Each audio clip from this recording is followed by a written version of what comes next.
BJP Tumakuru ಅಭ್ಯರ್ಥಿ ಸೋಮಣ್ಣ ಪರವಾಗಿ ಮತಯಾಚನೆಗೆ ತುಮಕೂರಿಗೆ ಆಗಮಿಸಿದ್ರು ಬಿಎಸ್ ಯಡಿಯೂರಪ್ಪ. ಈ ಸಂದರ್ಭದಲ್ಲಿ ಹೆಲಿಕಾಪ್ಟರ್ನಲ್ಲಿ ಆಗಮಿಸಿದಾಗ ಹೆಲಿಕಾಪ್ಟರ್ ಅನ್ನ ಪರಿಶೀಲನೆಗೆ ಒಳಪಡಿಸಿದ್ದಾರೆ ಚುನಾವಣಾ ಆಯೋಗದ ಅಧಿಕಾರಿಗಳು. ತಿಪಟೂರಿನ ಕಲ್ಪತರು ಕಾಲೇಜ್ ಕ್ರೀಡಾಂಗಣದಲ್ಲಿ ಹೆಲಿಕಾಪ್ಟರ್ಗೆ ಹೆಲಿಪ್ಯಾಡ್ ಅನ್ನು ನಿರ್ಮಾಣ ಮಾಡಲಾಗಿತ್ತು.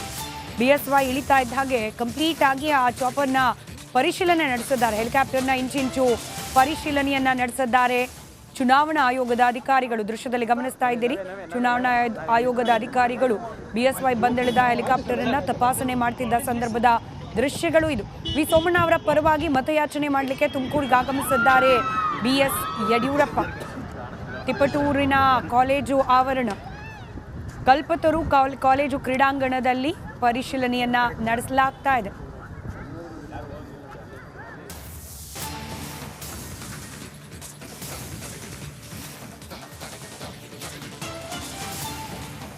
ಇದು ರಿಪಬ್ಲಿಕ್ ಕನ್ನಡದ ಬಿಗ್ ಎಕ್ಸ್ಕ್ಲೂಸಿವ್. ನೇಹ ಕೊಂದಿದಂತಹ ಆರೋಪಿಯ ಇನ್ಸೈಡ್ ಸುದ್ದಿ ಈಗ ಲಭ್ಯವಾಗಿದೆ. ಫಯಾಜ್ ಕುರಿತು ಮತ್ತಷ್ಟು ಮಾಹಿತಿ ಈಗ ಬಹಿರಂಗವಾಗಿದೆ. ನೇಹ ಕೊಂದಿದಂತಹ ಆರೋಪಿಯ ಇನ್ಸೈಡ್ ಸುದ್ದಿ ಈಗ ಲಭ್ಯವಾಗ್ತಾ ಇದೆ.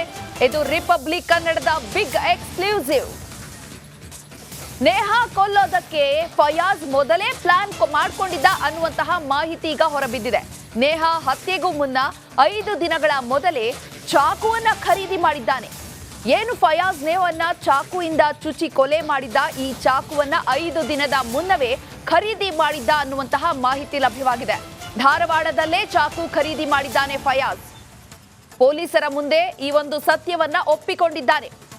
ಕೊಲೆ ಮಾಡುವ ಪ್ಲಾನ್ ಮೊದಲೇ ಇತ್ತದಲ್ಲಿ ಪ್ರಧಾನಿ ನರೇಂದ್ರ ಮೋದಿ ಅವರಾಡಿದ ಮಂಗಳಸೂತ್ರ ಹೇಳಿಕೆ ವಿರುದ್ಧ ಇದೀಗ ಪ್ರಿಯಾಂಕ್ ಖರ್ಗೆ ಕಿಡಿಕಾರಿದ್ದಾರೆ. ಸೋನಿಯಾ ಗಾಂಧಿ ದೇಶಕ್ಕಾಗಿ ಮಂಗಳಸೂತ್ರವನ್ನ ಬಲಿ ಕೊಟ್ಟರು, ತ್ಯಾಗ ಮಾಡಿದ್ರು. LTT ಅವರು ರಾಜೀವ್ ಗಾಂಧಿಯನ್ನ ಹತ್ಯೆ ಮಾಡಿದ್ರು. ಮೋದಿ ಭಾಷಣಕ್ಕೆ ಚುನಾವಣಾ ಆಯೋಗ ಕ್ರಮವನ್ನು ತೆಗೆದುಕೊಳ್ತಾ ಇಲ್ಲ. ಮೋದಿ ದ್ವೇಷದ ಭಾಷಣಗಳಿಗೆ ಒಂದು ನೋಟಿಸ್ ಕೂಡ ಕೊಟ್ಟಿಲ್ಲ. ಚುನಾವಣಾ ಆಯೋಗ ಏನಾದರೂ ಮೋದಿ ಅವರ ಪರವಾಗಿ ಕೆಲಸ ನಿರ್ವಹಿಸ್ತಿದ್ಯಾ ಅಂತ ಹೇಳಿ ಪ್ರಿಯಾಂಕ್ ಖರ್ಗೆ ಕಿಡಿಕಾರಿದ್ದಾರೆ. ಸೋನಿಯಾ ಗಾಂಧಿ ಅವರು ಅವ್ರ ಮಂಗಳಸೂತ್ರನೇ ಬಲಿ ಕೊಟ್ಟರು ದೇಶಕ್ಕೋಸ್ಕರ.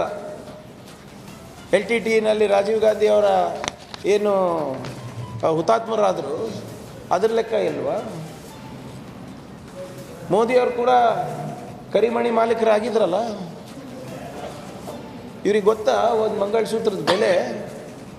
ಇವತ್ತು ನಮಗೆ ಬಂದು ಪಾಠ ಹೇಳ್ತಾ ಇದ್ದಾರೆ ಮಂಗಳಸೂತ್ರದ ಬಗ್ಗೆ. ಇಷ್ಟೆಲ್ಲ ಭಾಷಣಗಳು BJP ಅವರು ಪ್ರಧಾನಮಂತ್ರಿಗಳು ಹೇಳ್ಕೊಂಡು ಓಡಾಡ್ತಾ ಇದ್ದಾರೆ.